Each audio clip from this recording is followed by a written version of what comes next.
Viernes 6 de enero, bienvenidos amigos a Noticias 7. Feliz Día de Reyes, Lauta, muy buenos días. Hola Andrea, buenos días para ti, amigos televidentes, radioescuchas.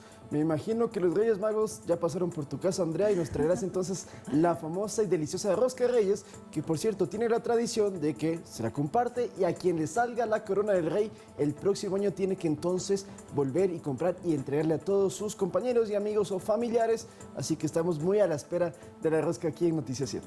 Así es, con esto entonces se acabarían ya casi que las festividades que iniciamos en diciembre. Pero hoy estamos recargados de información también, por eso les hacemos una invitación para que nos sintonicen a través de telegrafo.com.es, Pública FM y a través de nuestras redes sociales. Aquí iniciamos, bienvenidos.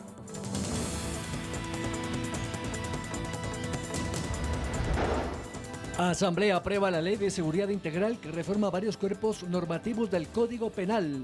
¿Cuáles artículos fueron cambiados? Se lo contaremos. Un centenar de ciudadanos protestaron a las afueras del Palacio Legislativo reclamando más trabajo a los legisladores, quienes postergaron en diciembre el debate de las leyes importantes por irse de vacaciones.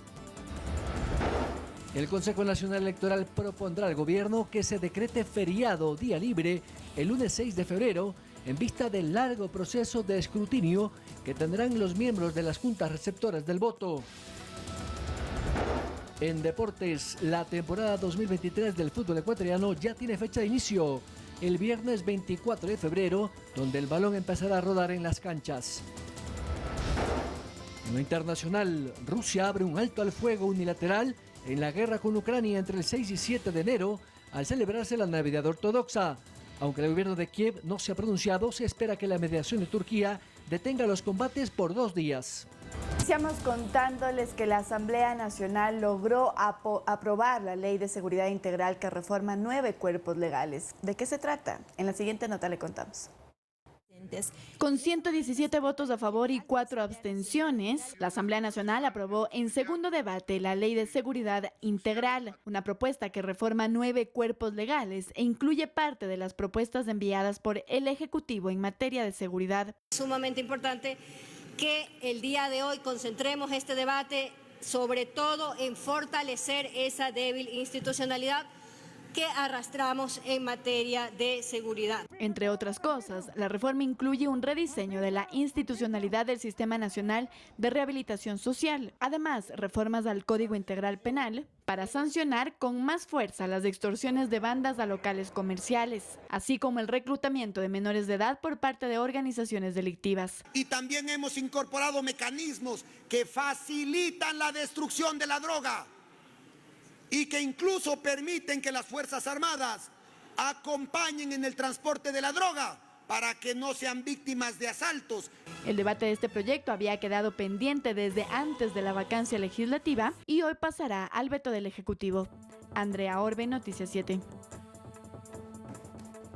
Muy bien, la propuesta, como lo hemos escuchado en la nota, reforma 9 cuerpos legales e incluye parte de las propuestas que fueron enviadas por el Ejecutivo el año pasado. Según Ramiro Narváez, quien es el ponente del proyecto, el 15% de la ley corresponde a seguridad pública, el 70% a la reestructuración del sistema de rehabilitación social y el 15% para fortalecer la seguridad. Además, se divide en 3 partes, como ya lo hemos señalado, y sobre todo, y lo más importante, es que se reestructura el sistema de rehabilitación. Hay algunas reformas importantes en ese ámbito, Lautaro. Y estas 3 partes son la seguridad pública y ciudadana, la política criminal, el diseño institucional y la reestructuración del sistema de rehabilitación social.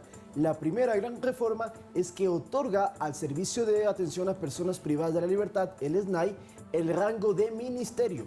Así, esta institución deberá coordinar con otras instituciones el diseño e implementación de la política pública de rehabilitación social, es decir, en las cárceles. Además, está la Ley de Seguridad Integral, que establece que los centros de privación de libertad serán parte de las zonas de seguridad para que el gobierno pueda priorizar el apoyo de las Fuerzas Armadas de forma temporal en casos especiales. Esto sobre todo cuando se decreta un estado de excepción. Además crea un régimen disciplinario y esto también es nuevo, sobre todo en el tema de la rehabilitación social. Y hay 3 tipos de faltas. Las faltas leves son 11 e incluyen, por ejemplo, incumplir horarios, arrojar basura, esto es para las personas privadas de la libertad, rayar paredes y otras. Las faltas graves son 25 y entre ellas están, por ejemplo, participar en peleas, provocar desórdenes, dañar cerraduras, realizar conexiones no autorizadas, organizar tiendas o negocios dentro de los centros de rehabilitación, vender turnos de atenciones médicas, subir a terrazas y otros. Las faltas gravísimas, en cambio, son 22 y en estas incluyen matar, por ejemplo, a otros presos o funcionarios públicos, portar armas, preparar o vender licor u otras sustancias sujetas a fiscalización, realizar excavaciones o túneles, extorsionar, ofrecer servicios sexuales y otras. Para estas faltas, dependiendo de su gravedad, van desde una amonestación escrita hasta la restricción incluso de visitas o llamadas telefónicas y el sometimiento al régimen de máxima seguridad o máxima especial, que también es un término nuevo que se va a utilizar dentro de la rehabilitación social. Ahora, otro punto, Andrea, y que lo hemos comentado bastante en este espacio de trabajo y le hemos informado a los amigos televidentes, es el tema de las vacunas, la extorsión. Y es que la Ley de Seguridad Integral va a modificar el delito de extorsión si se comete de manera periódica o repetitiva, limitando el normal desarrollo de las actividades habituales, profesionales o económicas de la víctima. Entonces, se va a penar con cárcel de 7 a 10 años y otro delito que cambiará es la intimidación. En este proyecto se creó un agravante para cuando la intimidación es contra de un servidor público, para que se actúe de manera contraria a la normativa legal. Aquí la pena será de 3 a 5 años. Reiteramos, 10 años por extorsión, 5 años por intimidación y se añade el agravante también del robo de material bélico, ojo, que es lo que ha sucedido el año pasado cuando se metían a cuarteles de la policía o del ejército, se llevaban explosivos, municiones, equipo de dotación. Bueno, en esos casos, ese delito será penado con 10 a 13 años. Otra vez, extorsión, 10 años, intimidación, 5 años y robo de material bélico hasta 13 años, según las reformas en la ley. Así es, ¿qué es lo que tiene que pasar entonces? Ahora la ley no entra en vigencia inmediatamente, fue enviada ya para el veto del Ejecutivo y respecto de aquello, pues cuando ingrese al registro oficial es cuando ingresará también en vigencia. Así que estaremos pendientes de lo que ocurra. Esta ley de seguridad que fue aplazada también, recordemos que quedó pendiente antes de la vacancia legislativa y finalmente el día de ayer la han aprobado. Sí, es la tercera ley en materia de seguridad que la Asamblea Nacional la aprueba y lo hace el mismo día donde se registró una manifestación, se puede decir, una movilización de personas, un plantón fuera del edificio legislativo para cuestionar que la Asamblea no ha estado aprobando proyectos de ley que son de materia muy importante. Incluso, Andrea, tú estuviste ayer por allí, pudiste constatar cómo era todo el asunto, ¿no? Un equipo de Noticias 7, así es, se movilizó hasta la Asamblea Nacional en donde pues la ciudadanía se había autoconvocado para exigir que la Asamblea Nacional precisamente trate estos temas de seguridad. Ahora son 7 de la mañana con 10 minutos, vamos a cambiar de tema.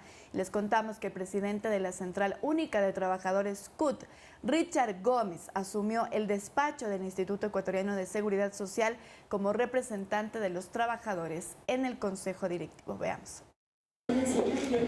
Así, sin posesión formal, fue como Richard Gómez, en compañía de líderes gremiales de trabajadores, se declaró el nuevo miembro del Consejo Directivo del Instituto Ecuatoriano de Seguridad Social y tomó posesión del cargo. El día viernes firmé la acción de personal, donde ya soy vocal de los asegurados, en cumplimiento no solamente de la parte democrática en función del decreto 571, sino también de la sentencia dictada por el señor juez constitucional al respecto del caso que tuvimos que lamentablemente llevar a la justicia constitucional. Detalló sus ejes de trabajo. Una representación de los asegurados que sea digna, que rinda cuentas, que tenga objetivos claros, que trace objetivos frente a la demanda ciudadana por temas de salud y temas de mejoras en las prestaciones que le dan a los asegurados, a los jubilados y a los compañeros del seguro campesino.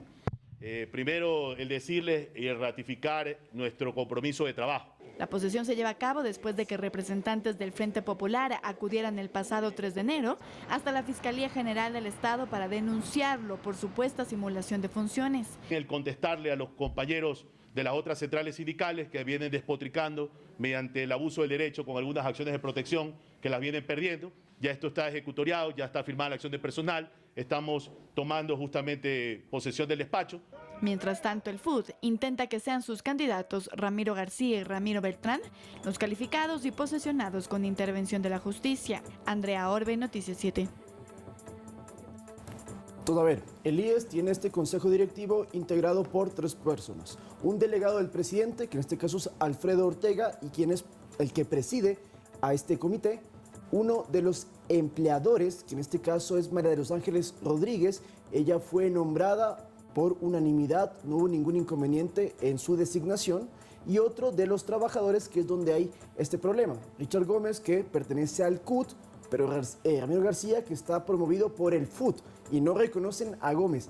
Eso es lo que está sucediendo. Sin embargo, todo daría a entender que ya con acción de protección Gómez puede entrar en funciones, y no nos olvidemos que tanto Gómez como, en este caso, María de los Ángeles Rodríguez, reemplazaron a los antiguos miembros del directorio que estuvieron hasta 10 años. El presidente Lasso, mediante un decreto ejecutivo, lo que hizo es disponer que los miembros del comité, a excepción del que él delega, el presidente en este caso, tienen un periodo de 4 años en funciones y luego tiene que haber un cambio. Entonces, ahorita, Andrea, al igual que en otras instituciones, vemos que en el IES hay ciertos problemas porque unos no reconocen a otros. Así es, hay que recordar que fue en octubre que Richard Gómez fue presentado como candidato representante a los trabajadores. Sin embargo, ya ha dicho el FUT, se ha pronunciado que ellos seguirán en movilizaciones porque no reconocen a esta delegación, a esta vocalía dentro del Consejo del Directorio del IES. Recordemos que todos estos cambios se realizaron a partir de un decreto que emitió el presidente Guillermo Lasso, en donde, como ya lo has dicho, Lautaro, pues se generaron todos estos cambios y estos reemplazos de los directivos que ya se encontraban ahí. Claro, entonces, tanto Gómez como Rodríguez van a estar en funciones hasta fueron posesionados 2022, hasta el 2026 estarían como miembros del Consejo Directivo del IES, que reiteramos, lo preside Alfredo Ortega, y tiene bastante que hacer porque el tema de las deudas con diferentes hospitales y con otras instituciones es lo que más mueve, en este caso, las funciones que tienen que realizar.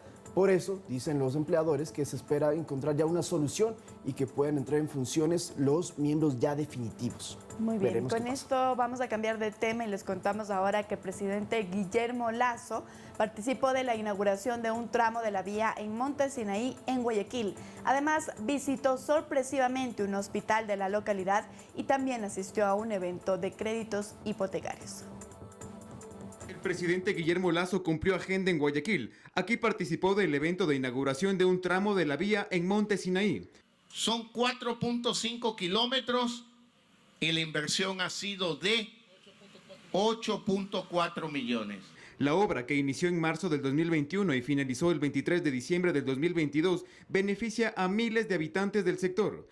550.000 personas se ven beneficiadas con esta obra y de manera indirecta 200.000 más, 750.000 personas. Además, del primer mandatario visitó sorpresivamente el hospital de Monte Sinaí, donde dialogó con las personas que buscan atención médica para conocer sus necesidades. Hoy ya tuve mi primera visita a Monte Sinaí y cuando yo entré al hospital me han dicho que se demoran en la atención, que no hay camas en el hospital y que no hay suficientes medicinas. Más tarde, en Daule, presentó el programa de créditos hipotecarios, con el cual los ecuatorianos podrán acceder a una vivienda al 5% de interés a 25 años plazo y entregando el 5% de entrada. Al ritmo que vamos, en el 23 vamos a entregar 20.000 soluciones de vivienda y en el 24 probablemente duplicaremos y así seguiremos nuestros próximos años de gobierno. Hasta el momento, el gobierno ha entregado más de 5.000 créditos hipotecarios con una inversión de 191 millones de dólares que han generado ingresos por alrededor de 200 millones. Edison Saavedra, Noticias 7. Lo que se constató el día de ayer también en esta visita sorpresa que realizó el primer mandatario en una casa de salud en Monte Sinaí es que de las 400 camas que existen en esa casa de salud, solo 171 están habilitadas. Además, la gente que estaba afuera de esta estructura pues también dio sus opiniones y dijo que muchas de ellas habían sido aplazadas con las citas que se habían generado dentro de este hospital. Esta es una de las primeras visitas que va a realizar el presidente Guillermo Lasso, ya lo había anunciado, y serán sorpresivas a centros de salud. Algo similar hizo en 2021 el vicepresidente Alfredo Borrero, también para constatar que en las bodegas existiesen medicinas. Ahora pues entonces lo hace el presidente Lasso para ver la atención y lo que tú justamente has comentado. ¿Por qué fue al Monte Sinaí? Que por cierto es un sector en el noroeste de Guayaquil. Bueno, para esta vía que están construyendo y que ya está lista, 8,4 millones de dólares costó. Fue un consorcio chino el que estuvo a cargo de la obra vial que va a beneficiar a 500.000 personas, 500.000 habitantes que están en ese sector. Son 4 carriles. Esta vía permitirá entonces que puedan transitar y movilizarse de una forma mucho más cómoda. Y entonces, dado que el presidente estaba en ese sitio, decidió pasar por el Monte Sinaí. El mensaje que ha dado el mandatario es a todo el sistema de salud: estén muy pendientes porque en cualquier momento pueden tocar la puerta y entrar. Así es, también el día de ayer en esta misma visita se anunció que se construirán nuevos hospitales, sobre todo en Manabí, en Manta y Pedernales específicamente. Ese fue el anuncio que hizo el día de ayer Guillermo Lasso. Bueno, ¿te parece entonces, Andrea? Sí, nos vamos a una pausa, pero antes de eso no se despeguen porque después de esta corta pausa estará con nosotros Francisco Jiménez, ministro de Gobierno, para hablar sobre coyuntura nacional como la consulta popular, el tema de la seguridad nacional y, como no, la detención, captura y repatriación de Germán Cáceres. Ya volvemos.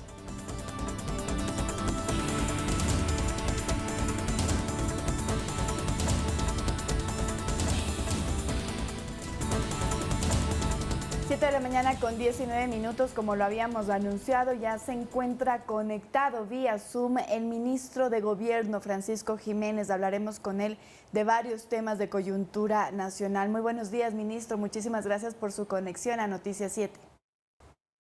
¿Cómo está? Buenos días. Un gusto poder compartir con ustedes a esta hora. Ministro, quisiera empezar preguntándole por la noticia que hemos tenido esta semana y es por la detención de Germán Cáceres. Incluso el día de ayer se ha dicho, ya se ha conocido que se está pidiendo que Germán Cáceres regrese a Quito para que se pueda realizar la audiencia. ¿Cómo ve usted estos anuncios o estas declaraciones, ministro? Bueno, la aprehensión del sospechoso Cáceres se da en el marco de la investigación de lo sucedido con el asesinato de María Belén Bernal. Para nosotros como gobierno es una tranquilidad que el trabajo, que el esfuerzo, que la paciencia haya dado sus frutos y se haya podido aprender a este señor para ponerlo a órdenes de la justicia. Y obviamente nos interesa que él pueda decir exactamente todo lo que sucedió ese día, porque no nos basta con que el señor ahora esté tras las rejas. Queremos la verdad. Y queremos la verdad no solamente de los hechos que se dieron ese día, que ya los conocemos en buena parte, sino de quién participó, cómo participó, cuáles fueron las responsabilidades de las personas que eventualmente participaron. Creo que el país merece verdad y justicia. Y esto también da al traste con una serie de especulaciones antojadizas que se habían hecho particularmente por parte, por ejemplo, de la Asamblea, sobre que el Ejecutivo no habría estado haciendo todo lo que estaba en sus manos para lograr que se haga justicia en este desgraciado incidente. Hoy el sospechoso Cáceres está tras las rejas, a órdenes de la justicia. Vamos a ver cómo se desarrolla el proceso. Vamos a estar atentos a eso durante las próximas semanas, y lo que sí tiene que quedarle claro a la ciudadanía es que el gobierno del presidente Guillermo Lasso no va a descansar hasta que se sepa todos los detalles de lo que sucedió aquel día de octubre. Ministro, el resguardo que ha tenido Germán Cáceres es por lo menos inusual. Se ha trasladado a él a una cárcel de máxima seguridad. Tal vez ustedes tienen información de que alguien quisiera atentar contra su vida. Es un caso de conmoción nacional. Creo que es un caso que afectó a todo el país, a los 18 millones de ecuatorianos. Para nosotros, para el gobierno, fue un tema absolutamente grave. Y me parece que eso es lo que justifica esta serie de medidas dirigidas a a tener mucha claridad sobre el proceso de escolta de este señor y todas las prevenciones que hemos tenido viendo. A todo el país nos interesa que él esté bien resguardado porque queremos que no tenga ninguna excusa para decir todo lo que sabe. Esa es la variable principal, que es la que comanda todas estas acciones de seguridad respecto de él. No hemos tenido información de que alguien quisiera atentar contra su vida, pero si ese fuera el caso, pues las fuerzas del orden seguramente lo van a impedir y se han tomado todas las medidas para que así sea. Ministro, ¿qué tal? Les saluda Lautaro Andrade. La familia de María Belén Bernal, en este caso la madre, Elizabeth Otavalo, están diciendo que van a pedir una reparación integral por lo sucedido. ¿Esto lo asumiría el Estado? En este caso también les pregunto a ustedes qué pronunciamiento tendrían sobre ello. Bueno, vamos a ver cuando ellos se pronuncien. Todavía no han presentado ninguna acción completa. Yo creo que todo tiene que estar aterrizado en un papel y justificado para ver si efectivamente pues, la Administración de Justicia considera que hay razones para que así sea. Por parte del Estado, está clarísimo que nosotros hemos cumplido con nuestra labor. No hemos descansado hasta que este señor haya sido identificado y puesto a órdenes de la justicia, y así se ha hecho. Algunos en su momento dudaron del compromiso del gobierno o del compromiso del presidente para poder llegar al fondo de este asunto, y hoy pues las circunstancias o el tiempo sobre todo nos da la razón al trabajo, al compromiso y a la convicción con la que se ha actuado aquí, así como se ha actuado en los diferentes temas que han supuesto sobre todo una conmoción nacional. Así que veremos qué es lo que se dice en el momento que se presente la acción, y seguramente pues la justicia tendrá que evaluarlo y decidir si es que efectivamente esa petición está justificada o no. Ahora, para cerrar el tema Cáceres, ¿es confirmado entonces que él va a ser trasladado el 9, o sea, el lunes, desde Guayaquil a Quito? Y si se conoce información, si va a estar en alguna cárcel de Quito o inmediatamente luego de la audiencia se lo retorna a la cárcel de La Roca. Por razones de seguridad prefiero no dar detalles de ese traslado. Lo único que está confirmado en este aspecto es que él tendrá que comparecer a rendir su versión ante la justicia cuando sea convocado, y de ahí los detalles de ese traslado, dónde se queda, de dónde sale, a dónde regresa, por qué vía regresa, preferimos que se mantenga en reserva, primero porque las autoridades a cargo de esto, que son el Ministerio del Interior, pues ya tendrá establecida su hoja de ruta y todo, y segundo, por obvias condiciones de seguridad, es mejor que este tipo de información operativa y que tiene relevancia con la seguridad de él se mantenga. ¿Y estará presente el ministro del Interior? Sí, hasta ahora, pues todo, bueno, como ustedes saben, todos los temas de policía y de seguridad los tiene la cartera de Estado. También pues tenemos el conjunto de autoridades que intervienen ante el sistema de rehabilitación social, como por ejemplo el SNAI. Así que entre esas autoridades encargadas de resguardar la seguridad de este señor y las condiciones para que él cumpla con lo que tiene que cumplir, sobre todo en términos de su comparecencia ante la justicia, pues están aseguradas. De acuerdo. Ministro, ahora cambiando de tema y no nos vayamos muy lejos, en seguridad también, en la Asamblea el día de ayer ya se aprobó esta ley de seguridad integral. El año pasado se tuvo incluso la aprobación también de la ley de transformación digital. Con ello, ¿usted, ministro, cree entonces que se retorna la paz entre el Ejecutivo y la Asamblea Nacional con esta aprobación de las dos leyes mencionadas? Bueno, creo que es un poco prematuro para llegar a esa conclusión, pero sin duda alguna son pasos importantes. El hecho de que la Asamblea pues, haya podido por fin ayer pronunciarse sobre un tema tan sensible en materia de seguridad, que para todo el país es una razón de preocupación importante, y también haber podido en fin de año sacar la ley ya de transformación digital, representa un halo de esperanza para lo que se vendrá en este 2023. Para nosotros como gobierno, nos interesa que la Asamblea haga su trabajo, nos interesa que la Asamblea decida sobre las leyes que son importantes para el país, y por supuesto en lo que tenga que ver con ese rubro siempre tendrán nuestra colaboración. Es auspicioso, por decirlo así, que hoy por hoy pues ya tengamos en esta materia tan sensible de seguridad ya una decisión del ente legislativo, pero no es suficiente. Hay que seguir trabajando, hay que trazar un cronograma legislativo que permita identificar la prioridad de las principales piezas jurídicas legislativas que son importantes y además relevantes para el país durante este primer semestre sobre todo, y ya tendremos que ir viendo cómo se va desenvolviendo esta relación entre Ejecutivo y Legislativo durante este primer semestre. ¿Cuál sería entonces es que para nosotros es importante que la Asamblea haga su trabajo y en lo que a eso respecta tendrá toda nuestra colaboración. ¿Cuál sería entonces el siguiente proyecto de ley a tratar entre el Ejecutivo y la Asamblea Nacional? ¿Tal vez reformas laborales, ministro? Nos interesa a nosotros el tema de zonas francas, es un tema que está represado desde el año pasado. No nos olvidemos que cuando fue el proyecto de ley de inversiones, pues que era un proyecto grande ya hace algunos meses ya, no se lo pudo tratar porque tenía algunas normas que eran complejas. Ya, por decirlo así, la primera parte de ese proyecto ya pasó, como es el tema de la ley de transformación digital, pero en el caso de zonas francas todavía estamos pendientes de eso y es una herramienta importante para el país. Luego de eso, no se descarta que avancemos con el tema laboral, que es probablemente la gran reforma que debería llevar a cabo el país este año. Creo que va a tener, de poderse aprobar y de salir con normas positivas, va a tener un impacto tremendo positivo dentro del conjunto del sistema, sobre todo para generar esa dinámica que queremos en el mercado laboral. Y seguramente pues habrán otras normas complementarias, pero en lo que al gobierno respecta, queremos terminar de completar el proceso de la fallida ley de inversiones del año pasado y me parece que el capítulo que viene ahí es el de zonas francas, que nos interesa enviar en los próximos días a la Asamblea. Ahora, ministro, también es importante el tema de esta reforma parcial, ¿no?, en materia de seguridad para que las Fuerzas Armadas puedan colaborarle a la Policía Nacional. Eso estará en trámite ya en los próximos meses. ¿Ustedes tienen conocimiento de cómo podría desarrollarse este proceso?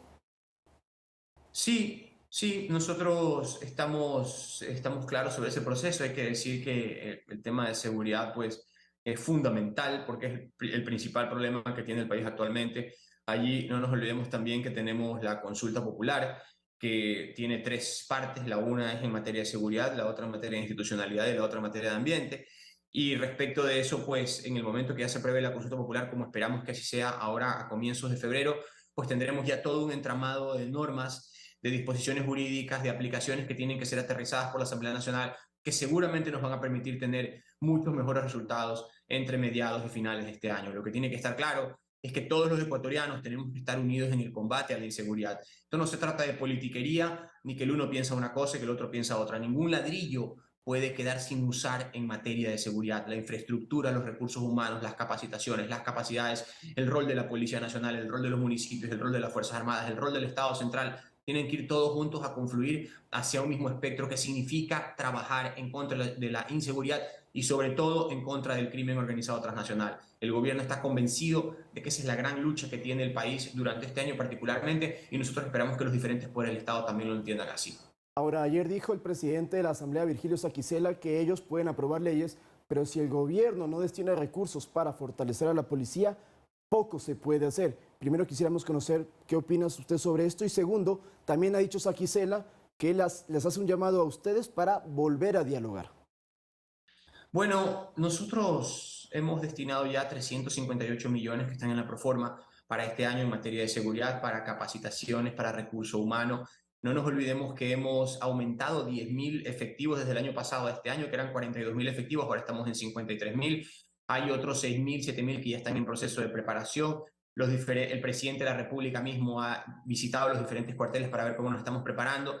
La meta es llegar a 80.000 efectivos en materia de policía e invertir en estos 4 años de gobierno 1.200 millones de dólares. Vamos, por decirlo así, por un 20%. Estamos subiendo incrementalmente, pero que tenga la claridad del señor presidente de la Asamblea que el gobierno hará todo de su parte en materia económica, de convicción, de voluntad política y de transparencia, por supuesto, también, para que la policía esté absolutamente bien equipada y en condiciones de dar esa batalla contra la delincuencia. En lo que respecta a la reunión ejecutivo-legislativo, nosotros no tenemos ningún inconveniente en sentarnos con el presidente de la Asamblea. De hecho, lo intentamos en diciembre, la tercera o segunda semana de diciembre, pero bueno, pues el calendario legislativo y las actividades que tenía la Asamblea pues complicaron un poco esa reunión, pero no tengo ningún inconveniente para que pueda ser en enero de este año y ya estaremos viendo la fecha cuando se dé esta reunión para comunicárselos a los funcionarios de prensa. En esa misma tónica, ministro, ustedes me imagino también ya han tenido una previa conversación para la aprobación del Tratado de Libre Comercio que esta semana se anunció se firmará con China. Sí, eso tiene ya un derrotero, hay un procedimiento que ya está en marcha.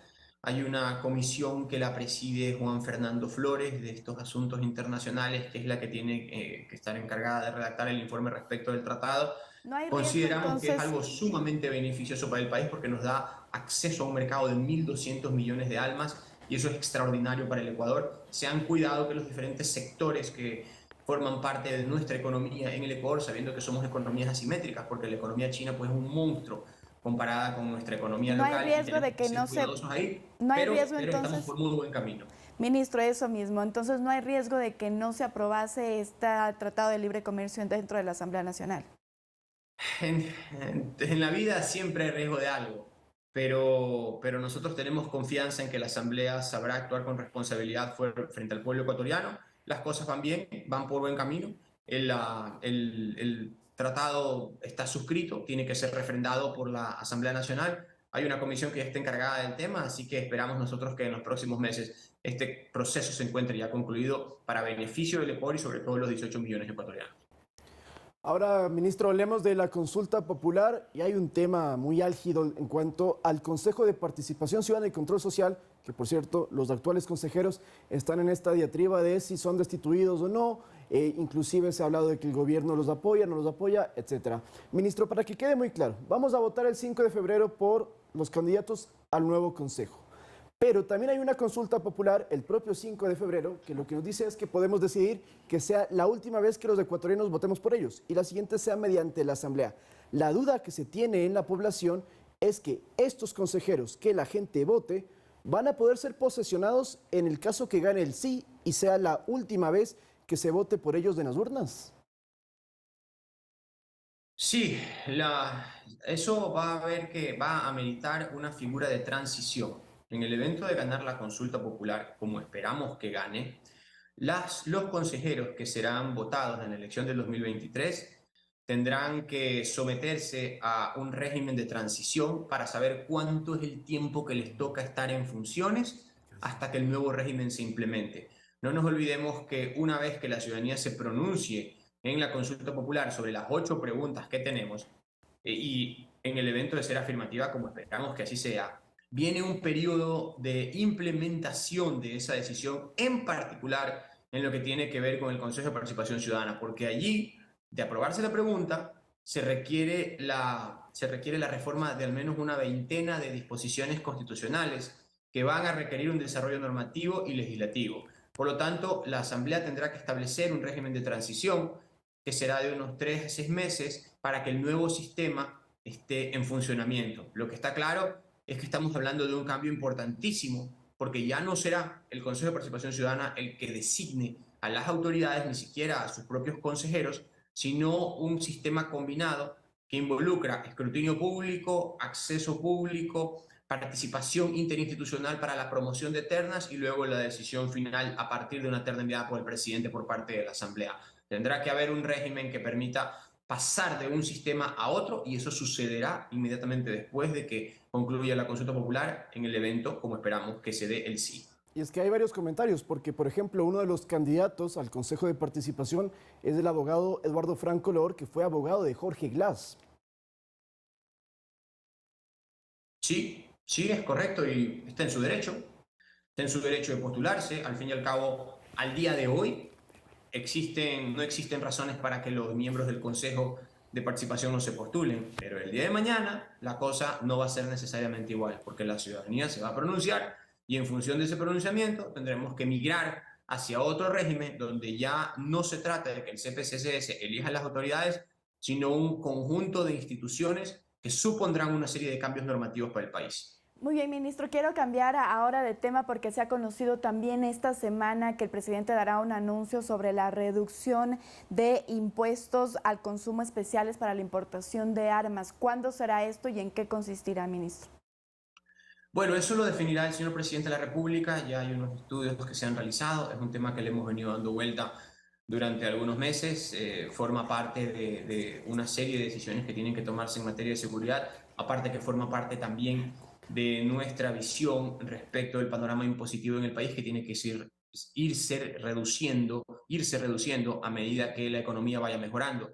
Afortunadamente, pese a la situación caótica en la que recibimos el Estado, donde no se podía ni siquiera pagar sueldos y había un déficit de $7.000 millones, hoy estamos aproximadamente en 2.400, 2.500 millones. Eso nos permite ir aligerando las cargas en la economía y sobre todo en este tema también combinándolo con una serie de decisiones que tenemos que tomar en materia de seguridad y que nos permitirán ir diseñando ese sistema que queremos. Muy bien, en virtud del tiempo, ministro, le estamos bombardeando con temas y un anuncio que va a hacer hoy Fernando Villavicencio, el asambleísta, es que va a dar nombres de narcocandidatos o candidatos que tienen financiamiento del crimen organizado. ¿Ustedes conocían de ello? ¿Ustedes también tienen quizás lista o nombres de personas que podrían estar involucradas justamente para los comicios y que estén involucradas con el crimen organizado? Nosotros tenemos ya la referencia geográfica, sobre todo, de dónde existen más esas posibilidades y esos indicios, que son sobre todo en las zonas de frontera, en algunos cantones de la costa en particular, en otras zonas portuarias, donde tenemos antecedentes e información de que habría dinero de dudosa procedencia o ilícito o vinculado con actividades ilegales del crimen transnacional como el narcotráfico, que podrían estar yendo donde algunos postulantes, no autoridades, sino postulantes. En ese caso vamos a estar atentos a lo que diga el legislador Villavicencio hoy día respecto de esos nombres. Las investigaciones por nuestro lado, por el lado del Ejecutivo, se están llevando a cabo y una vez que se termine y se concluya con esas investigaciones, pues que tendremos certezas y obviamente las pondremos en conocimiento de la ciudadanía. Son acusaciones muy serias para las cuales tenemos que estar seguros y en función de eso es que se han estado recabando esos indicios. ¿Ustedes van a poner una denuncia también en Fiscalía después de estas investigaciones que dicen se están haciendo dentro del Gobierno Nacional, ministro? Una vez que se concluyan esas investigaciones y que tengamos las certezas que estamos buscando, de ser el caso, pondremos la denuncia ante la Fiscalía y ante las instituciones de la Administración de Justicia. Pero ¿y entonces cómo combatir o cómo reformar la ley o qué hacer para que no haya entonces este tema de que continúen? Porque cada vez parece que hay más candidatos que podrían tener dinero de dudosa procedencia financiándolos y de varios partidos políticos se habla también. Lamentablemente en los últimos 15 años el sistema institucional del país se hizo muy permeable con una serie de decisiones que se tomaron por indolencia, por indiferencia o quién sabe por qué causas y que han hecho que el país hoy sufra los embates de este flagelo.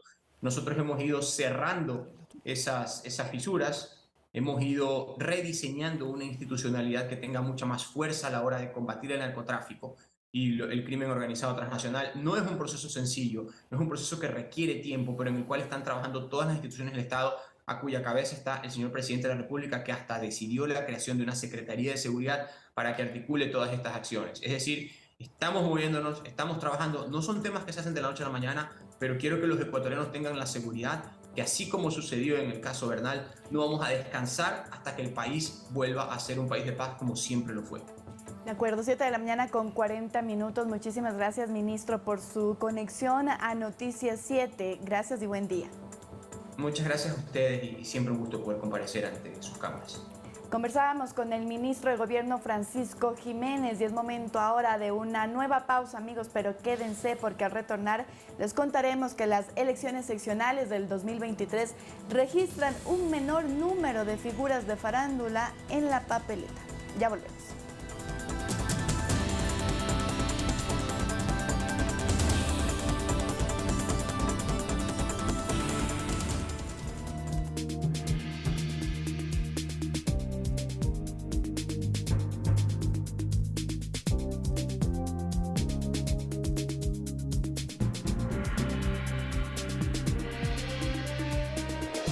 Gracias por continuar conectados a Noticias 7. Seguimos con más información y ahora les contamos que las elecciones seccionales del 2023 registran un menor número de figuras de farándula en la papeleta, pero cada vez son más los periodistas que buscan un rumbo político. Conozcamos algunas personalidades que buscan el voto para el 5 de febrero.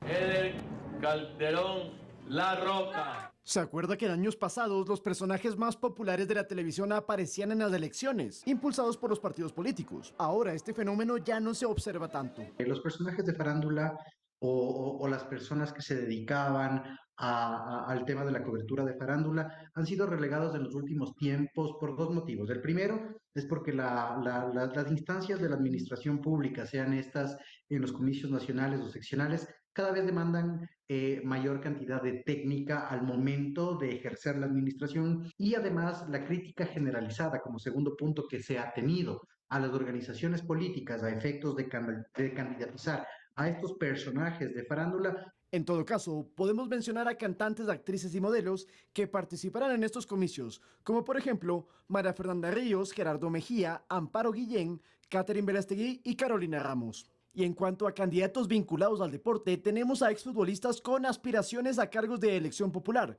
como Frickson Nerazo para la alcaldía de Esmeraldas, los exarqueros Jacinto Chinto Espinosa a la prefectura de Pichincha y Pancho Ceballos a la alcaldía de Milagro, y el ex árbitro FIFA Rodi Zambrano a la prefectura de Manabí. Pero en Quito y Guayaquil hay al menos 10 candidatos a distintas dignidades que en su trayectoria profesional pasaron por medios de comunicación. Ellos son Andrés Guzmán, Bernardo Abad, Patricia Terán, Carla Sala, Mayra La Bombón Montaño, Úrsula Strange, Jorge Rodríguez, Carlos Julio Gurumendi, Soledad Díaz y Jonathan Carrera. Para el decano de Ciencias Políticas de la UISEC, Esteban Ron, que los comunicadores se candidaticen tiene una razón. Los periodistas, y dependiendo de la actividad que estos hayan realizado profesionalmente, tienen bastante credibilidad ciudadana. Sin embargo, cruzar esa línea también puede significar el no retorno. Porque ya existe un padrinazgo tal vez de una organización política que ya merma los límites y obviamente se ve dentro de un esquema ideológico.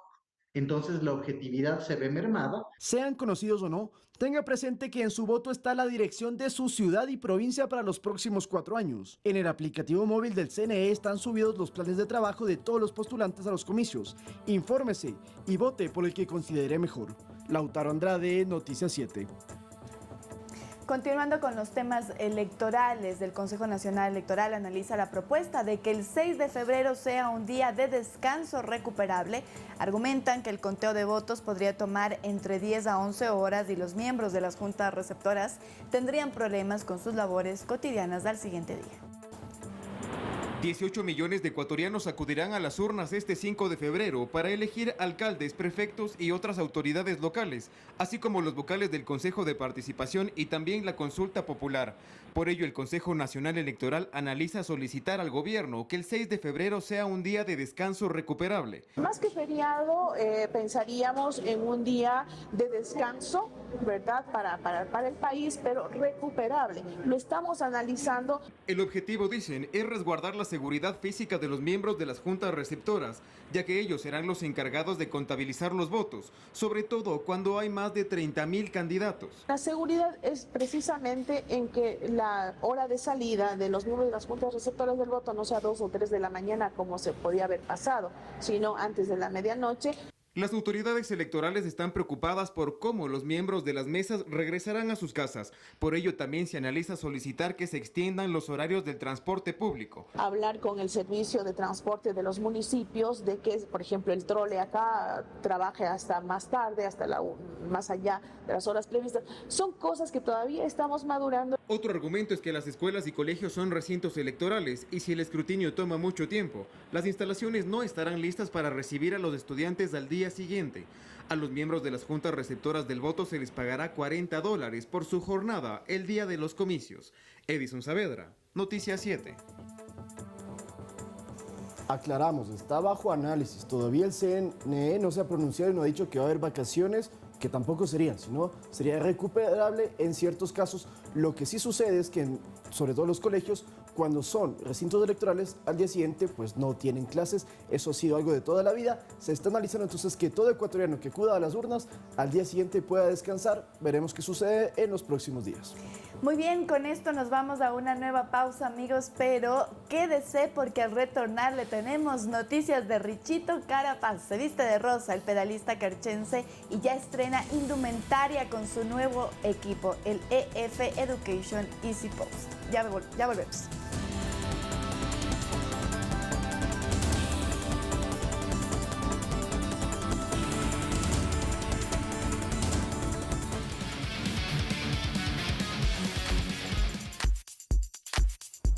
Hola, hola, muy buenos días con todos en casa. Hola compañeros, ¿cómo están? Andreita, Lautaro. Hola Mili, ¿cómo estás? ¿Cómo sigues de salud? Ayer mucho estuviste mejor. Ausente, pero ya te vemos muy recuperada. Así es, ya mucho mejor, abrigaditos, eso sí, porque sigue haciendo frío en la capital, así es que ustedes también la recomendación de cuidarse. Y usando mascarilla, saliendo del estudio siempre. Claro que sí, ahí está la mascarilla, de hecho.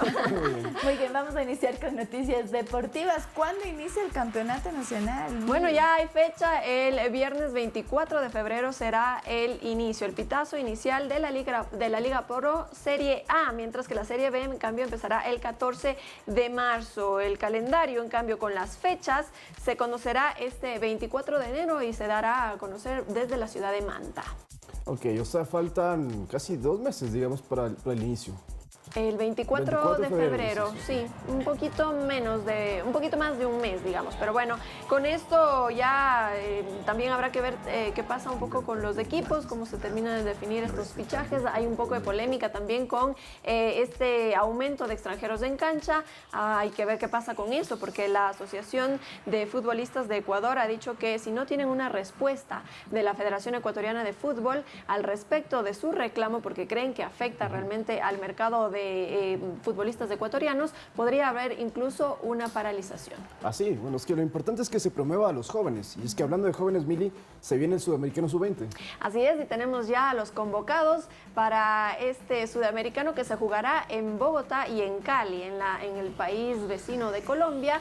Ahí están ya las imágenes también de los jugadores. Este 19 de enero empezará hasta el 19 de febrero y hay algunas, digamos, se habla de las canteras que están formando los equipos, porque de los 23 convocados hay 8 de Independiente del Valle, 7 jugadores de Liga de Quito y 3 del Aucas. El resto se divide entre algunos otros clubes y otros que están militando ya en el exterior también. Así es que eso habla mucho de lo que se ha dicho siempre, ¿no? Especialmente de Independiente del Valle y a la par con Liga de Quito. Y eso que leía que faltan futbolistas ecuatorianos que juegan en Europa, pero que sus equipos no los prestan para este tipo de torneos al que llegamos como campeones, además. Exactamente, somos los defensores del título que ganamos en el 2019 y para recordarles nada más, en el grupo A están Colombia, Argentina, Brasil, Paraguay y Perú, y Ecuador está en el grupo B junto a Bolivia, Chile, Uruguay y Venezuela. Vamos a ver, ¿te parece un grupo fácil? Facilito este sí. Con Chile vamos a ver cómo nos va, ¿no? A ellos les encanta reclamar cosillas después de los partidos. Pero bueno, también ahí está la claqueta de los convocados. Igual si quieren ver más información lo pueden encontrar en nuestro sitio web. También hay una muy buena noticia para el fútbol femenino ecuatoriano, porque hay dos nuevas árbitras FIFA que son ecuatorianas, ambas ambateñas. Ahí está, estamos viendo en imágenes a María Belén Lupera. Ella es ambateña de 26 años, fue parte de la terna arbitral en la final de la Superliga Femenina. Y también Giselle Giler, ella es ambateña también de 23 años, de 25 años, y recibió ya su nombramiento. Ella dirigió la Superliga Femenina y fue cuarta árbitra en un partido de la Copa Ecuador también. Así es que muy bien, qué bien. Ahora vamos a pasar al fútbol internacional porque se viene un partidazo. ¿Sí? Sí, se viene un partidazo internacional, y es que el Muñeco Gallardo ha sido convocado para dirigir un partido muy, muy interesante, y es un amistoso entre nada más y nada menos que el PSG y el Riyadh Season. Así se va a llamar este equipo, conformado entre los mejores jugadores del Al Nassr, que ahora cuenta con Cristiano Ronaldo, y también el Al Hilal, que es el otro equipo importante de Arabia Saudita. Este es un torneo que lo organiza precisamente el Estado saudí para darle visibilidad a su fútbol, ¿no? Y van a jugar precisamente contra el PSG, así es que podríamos ver un nuevo Messi Cristiano Ronaldo, que la última vez que se enfrentaron fue el 8 de diciembre de 2020 en la fase de grupos de la Champions League. Pero vamos a escuchar lo que dijo el Muñeco Gallardo. Hola, Bunacer, soy Marcelo Gallardo y les quiero decir que el 19 de enero voy a dirigir al Riyadh Season, que será conformado con jugadores del Al Hilal y Al Nassr versus el Paris Saint-Germain. Nos vemos pronto ahí. Abrazo. Muy bien, póngame la música de nuestro preferido aquí en Noticias 7. Ya vamos a hablar, por fin. Yo estaba ansiosa de que en este año nuevamente podamos hablar del ciclismo y sobre todo de Richard Carapaz. Ayer se presentó Mili con nueva camiseta. Así es, y qué bien que le queda el color rosado, sí, ¿no? Claro. Recordando esa maglia rosa que tanto nos hizo disfrutar en el Giro de Italia, cuando fue campeón en el 2019. Pero este será el uniforme, el nuevo uniforme que vestirá Richard Carapaz, ahora de mano del Education First Easy Post, que es como se llama el nuevo equipo de Richard Carapaz. Además también está junto a Jonathan Caicedo y Alexander Cepeda, 2 tricolores más que se suman y que hacen este conjunto con Richard Carapaz para representar al Ecuador en lo que se viene este 2023. Entre lo que ha ganado, y es Richard Carapaz, y además es el vigente campeón olímpico después de haber ganado esa presea dorada en el 2020. Ahora Richard Carapaz, vamos a ver qué es lo que logra con este equipo, que esperemos le vaya mucho mejor que con el anterior, ¿no? Que no tuvo, o se hablaba de que no tuvo mucho apoyo, mucho trabajo en equipo. Ahí también en el 2022 fue el rey de la montaña, que fue su mejor ubicación o participación en la Vuelta a España, ¿no? Aquí estamos viendo entonces imágenes de cuando Richard Carapaz nos hizo emocionar. Claro, porque por primera vez un deportista ecuatoriano que no sea futbolista conseguía un éxito, y algo que pocos lo han logrado. Es el único ciclista que tiene podio en todas las grandes vueltas. Es impresionante, ¿no? Así es, bueno, y ya con esto entonces vamos a ver cómo se desarrollan los entrenamientos y también la estrategia de equipo, porque eso es muy importante a la final para conseguir los logros. Vamos a pasar ahora a otro deporte que también interesa a muchísimas personas y que deja imágenes espectaculares, y es el Rally Dakar. Ayer se cumplió la etapa número 5, se recorrieron 645 kilómetros. Y hoy otra vez recordemos que desde este rally se corre desde el 31 de diciembre hasta el 15 de enero, son 14 etapas, y en lo particular tenemos a un competidor ecuatoriano que es Sebastián Guayasamín. Él terminó la etapa del día de ayer, número 75, a 1 hora y 38 minutos del que ganó la etapa, ¿no? Del ganador de la etapa, que fue Nasser Al-Attiyah, que es catarí además, ¿no? Debe haber recorrido el desierto algunas veces, digamos. Y en la general está en cambio en número 54, a 7 horas y 9 minutos del ganador. Qué lástima, lo comentábamos fuera de cámaras, que Guayasamín a veces comienza bien y luego se va desinflando. De hecho, en la etapa 2 me parece que quedó cuarto y fue una muy buena posición. Vamos a ver qué es lo que pasa. En todo caso, sigue en competencia, que es lo importante. Hasta el momento ha recorrido 27 horas, 57 minutos y 30 segundos. Esa ha sido la participación hasta el momento de nuestro representante. En motos ganó Adrien Van Beveren de Francia. En quads ganó Francisco Moreno, argentino. Mira, un sudamericano que también está sacando a la cara por nuestro continente. Y en camiones, Alex Loprais, es un checo que está también ahí poniendo su nombre. Muy bien. Lástima, bueno, que bajen las posiciones Guayasamín, pero importante que tenemos un ecuatoriano igual compitiendo en las grandes ligas del rally mundial. Que siga adelante entonces y que le sea posible terminar además, ¿no?, las 14 etapas, porque en otras ocasiones le ha tocado desertar por problemas mecánicos, por accidentes y demás. Pero en todo caso, esa es la información deportiva hasta el momento, lindas imágenes, y con esto vamos a continuar con más información, compañeros. Así es, y nos vamos hasta México en noticias internacionales, porque el día de ayer hubo varias noticias en ese país. Ovidio Guzmán, hijo del narcotraficante, ustedes recordarán, Joaquín El Chapo Guzmán, quien fue detenido en la madrugada del jueves en el estado de Sinaloa, fue trasladado al penal donde fue recluido y se fugó su padre. Veamos. Fugó su padre. Después de que el arresto provocara diversos enfrentamientos armados y narcobloqueos, varias aerolíneas suspendieron sus operaciones en la ciudad de Culiacán y otras zonas de ese estado. La aerolínea Aeroméxico dijo en un comunicado que uno de sus aviones fue alcanzado por una bala cuando se preparaba para despegar. Poco después, aterrizaban 2 grandes aviones y helicópteros militares. El ministro de Defensa de México dio más detalles sobre el operativo.